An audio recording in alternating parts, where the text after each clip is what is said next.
So guys, আজ হচ্ছে শ্রাবণ মাসের অন্তিম সোমবার, আর আজকে আমরা বন্ধুরা মিলে বেরিয়ে পড়েছি শিবনিবাসে বাবা ভোলানাথের মাথায় জল ঢালার উদ্দেশ্যে। আর গাইস, এখন বাজে ঘড়ি কাটায় সকাল 11টা, আর আমরা এখন যাচ্ছি নবদ্বীপ ঘাট থেকে জল তোলার জন্য। আর যাওয়ার পথে রাস্তায় একটা হাট পড়ে, ভাবলাম সেখান থেকে আমরা একটা ব্যাগ নেবো, যে ব্যাগে আমাদের ফোন টাকা পয়সাগুলো রাখা যায়। বাট গাইস, সেখান থেকে দামটা বেশি বলছিল বলে আমরা ব্যাগটা না নিয়ে চলে আসি। তো ব্যাগ না কিনে কৃষ্ণনগর অটো ধরে আমরা রওনা দিয়ে দিই নবদ্বীপ ঘাটে যাওয়ার উদ্দেশ্যে। আর গাইস, আজকে রাস্তায় এতটা জ্যাম ছিল, আমাদের অটোতেই অনেকটা টাইম বেরিয়ে গেছে। সে কোনো ব্যাপার না গাইস, জ্যামটা এমনি কারণে না, আমাদের মতন লাখ লাখ ভক্তদের জন্য জ্যামটা হয়েছে। তো দেখা যাক কতক্ষণ পর গিয়ে আমরা নবদ্বীপ ঘাটে গিয়ে পৌঁছাই। আর গাইস, তোমরা কারা কারা নবদ্বীপ থেকে শিবনিবাসে জল ঢালতে গিয়েছো তোমরা প্লিজ কমেন্টে জানাবে।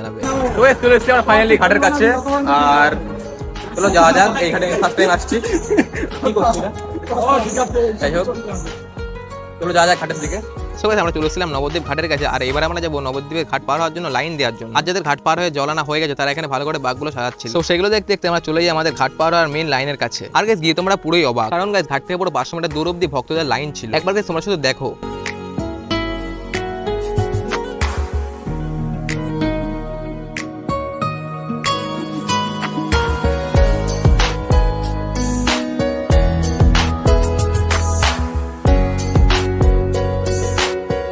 গাইস, আমরা বুঝতেই পারছিলাম ঘাট থেকে আমাদের জল তুলতে তুলতে পুরো সন্ধ্যা হয়ে যাবে, কারণ গাইস লাইন তো অনেক বড়। বাট গাইস, লাইন 1 ঘন্টায় 1 পা করে এগোচ্ছে। বাট গাইস, কিছু করার নেই, আমাদের এই লাইনে দাঁড়াতে হবে। সো ফাইনালি গাইস, আমরা লাইনের শেষ মাথা পেয়ে গেছি, আর এখানে দাঁড়িয়ে আমাদের 1 ঘন্টা হয়েও গেছে। আর গাইস, এমনি গরম পড়ছে, তার উপর মাথা পড়ে সূর্য, সেই কারণে আমরা একটা স্প্রাইট নিয়ে নিই খাওয়ার জন্য। এমনি গাইস অনেক পথ যাবো, এই জন্য শরীরে যত এনার্জি থাকবে ততই ভালো। তো লাইনের অনেকক্ষণ দাঁড়ানোর পর আমরা ফাইনালি উঠে গেছি ঘাট পার হওয়ার জন্য লঞ্চে। আর গাইস, একবার শুধু তোমরা ভিউটা চেক করো।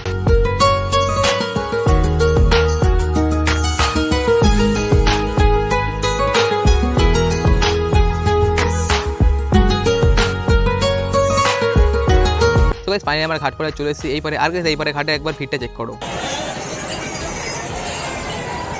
তো গাইস, আমরা ভাবছিলাম এই ঘাটে আমরা জল নেবো না, কারণ গাইস এই ঘাটে বেরিয়ে জল আনতে গিয়ে আমাদের কোনো দুর্ঘটনা ঘটতে পারে। সেই কারণে আমরা চলে যাই একটা অন্য ঘাটের উদ্দেশ্যে। গাইস, এখন চান করিনি, বাট পুরো পায়ের তার উপর পুড়ে যাচ্ছে, দেখতেই পাচ্ছ তোমরা, পুরো রোদ।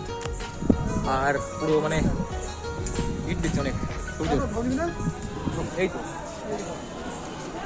আমি নেবো এইগুলো, আমার ঘট নিচ্ছি গাইস, ঢপ সরি এটাই নেবো, দেখা যাক। সো গাইস, বন্ধুর হাতে যে ঘটগুলো দেখতে পাচ্ছ সেই ঘটগুলো আমরা ওই দোকান থেকে কিনে নিয়েছিলাম। বাট গাইস, ঘটগুলোর থেকে ওই দড়িগুলোর দাম নিয়েছে বেশি। প্লাস্টিকের ঘটগুলোর গাইস নিয়েছে 25 টাকা, আর দড়িগুলো নিয়েছে 40 টাকা। আর গাইস, আমরা ফাইনালি ঘাট থেকে স্নান করে জল নিয়ে চলে এসেছিলাম। বাট গাইস, ঘাটে অনেক মহিলারা স্নান করছিল বলে আমি ঘাটের ভিডিওটা করতে পারিনি। সে যাই হোক গাইস, এবার পালা হলো আমাদের হাঁটার। আর এখান থেকে যাবো আমরা ডিরেক্টলি শিবনিবাস পায়ে হেঁটে। অনেকে গাড়িতেও যায়, অনেকে বাইকেও যায়, বাট গাইস আমরা যাবো পায়ে হেঁটে। আর গাইস দেখো, আমরা ছিলাম এতক্ষণ ওই বাড়িতে বৃষ্টি হয়নি, বাট গাইস এইবারে বৃষ্টি হয়েছে। আর যাওয়ার সময় গাইস আমরা দেখতে পাবে অনেক লোকে অনেক রকম খাবার ব্যবস্থা করে রেখেছে, যেমন গাইস জল, লুচি, খিচুড়ি, শরবত এমন ইত্যাদি জিনিস পেয়ে যাবে। আর সেটা গাইস পুরো বিনামূল্যে। আর সামনে গাইস আমরা এক জায়গা থেকে একটু লুচি নিয়ে খেয়ে নিয়েছিলাম। আর গাইস, যেহেতু হাঁটতে হবে সেই জন্য বেশি খাওয়াটা উচিত হবে না। চলো গাইস, এবার তোমাদের কয়েকটা সুন্দর সুন্দর বাঘ দেখাই।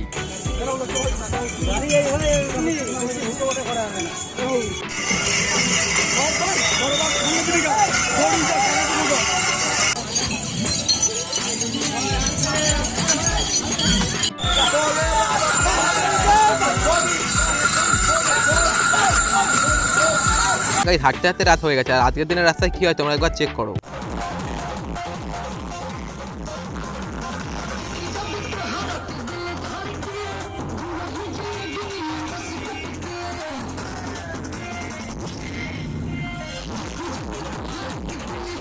তো এই গানই তোমাদের নাচতে নাচতে অনেকটা পথ আগিয়ে দেবে, কিন্তু সেই গান কতক্ষণ থাকবে তার কোনো আইডিয়া নেই। সেই জন্য মনে জোর রেখে বাবা ভোলানাথের নাম করতে করতে যতটা পারছি আগে যাওয়ার চেষ্টা করছি।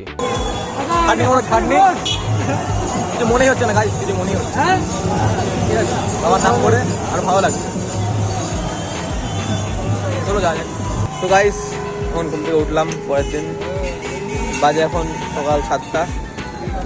আগের দিন রাস্তায় ঘুমিয়ে পড়েছিলাম, আর ভালোই রোদ উঠে গেছে, আর অল্প একটু পথ বাকি। আর অল্প একটু পথ অতিক্রম করলে আমরা চলে যাবো শিমলিবাস ধামে। আর সামনে এখনো ভালোই লোক যাচ্ছে, দেখা যাক পারি কিনা যেতে। এখন পায়ের অবস্থা খুবই খারাপ হয়ে গেছে, মানে যা ব্যথা হয়েছে কি বলবো গাইস, কিন্তু কোনো ব্যাপার না, দেখা যাক কি শব্দ হয়েছে। চলে যাওয়া যাক।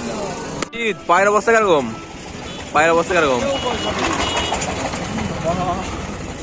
পা সব ফুলে গেছে সবাই, আমারও গাইস পায়ের অবস্থা ভালো না, খুব ফেটে গেছে পায়ের নিচে। চলো যাওয়া যাক, আমরা যাবো এখন এইদিকে। তো গাইস, আমরা প্রায় চলে এসেছি, আর মনে হয় এই 1 কিলোমিটার বাকি। আর বৃষ্টি হয়েছে, তোমরা দেখতেই পাচ্ছ এই সাইডটা করে রাস্তা পুরো ভেজা। আর চলো যাওয়া যাক, দেখা যাক কি হয়। তাড়াতাড়ি চ। আর হাঁটছে দেখো গাইস, হাঁটছে দেখো। আমার কাছে একই অবস্থা। সো গাইস ফাইনালি আমরা চলে এসেছিলাম শিমলিবাস ব্রিজের কাছে। আর গাইস এখানে যে মনটা একটু হালকা হলো, কারণ গাইস আমরা অনেকটা কাছে চলে এসেছি। আর গাইস আমাদের জন্য এখন একটা বড় লাইন অপেক্ষা করছে, যেটা হচ্ছে শিমলিবাস মন্দিরে জল ঢালার লাইন। সো গাইস ফাইনালি আমরা দাঁড়িয়ে পড়েছি শিমলিবাস মন্দিরে জল ঢালার লাইনে বিকেল 4টের সময়। গাইস লাইন দেখে তো আমার এমনি মাথা ঘুরে যাচ্ছিল, কারণ গাইস পায়ে এমনি বেজা, তার উপরে আবার এত বড় লাইন। সে যাই হোক গাইস, এটা হচ্ছে আমাদের লাস্ট লাইন, এরপরে আমাদের আর কোনো লাইন দিতে হবে না। তো বন্ধুরা বৃষ্টি আমার পুরো ভিজে গেছে, পুরো ভিজে গেছে। আর অনেকক্ষণ ধরে লাইনে দাঁড়িয়ে আছি, খুব কষ্ট হচ্ছে। আর প্রচুর বড় লাইন, সামনে কোনো মন্দিরের চিহ্ন নেই। দেখা যাক কত দূর পরে গিয়ে আমরা মন্দিরে দেখা পাই। সো গাইস এই জঙ্গলের মধ্যে দিয়ে মন্দিরের রাস্তা হবে আমি কোনোদিনও কল্পনাও করিনি, কিন্তু গাইস জঙ্গলের ভেতর দিয়ে মন্দিরে একটু দেখা পেয়ে আমার মনটা পুরো শান্তি হয়ে গেছিল। সো গাইস অনেক কষ্ট করার পর আমার মন্দিরে অনেকটা সামনে চলে এসেছিলাম। লাইন আর অল্প একটুই ছিল, আর কিছুক্ষণ পরে গেছে আমরা বাবার মাথায় জলটা ঢালতে পারবো। তো চলো গাইস আমাদের মন্দিরটা ভালো করে দেখিয়ে দিই।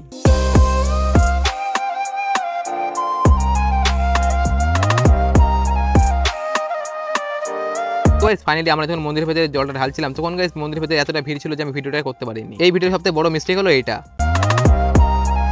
গাইস ভিডিওটা তোমার যদি একটু ভালো লেগে থাকে তাহলে প্লিজ ফলো সাবস্ক্রাইব লাইক তাড়াতাড়ি করে দিও। আজকের জন্য টাটা।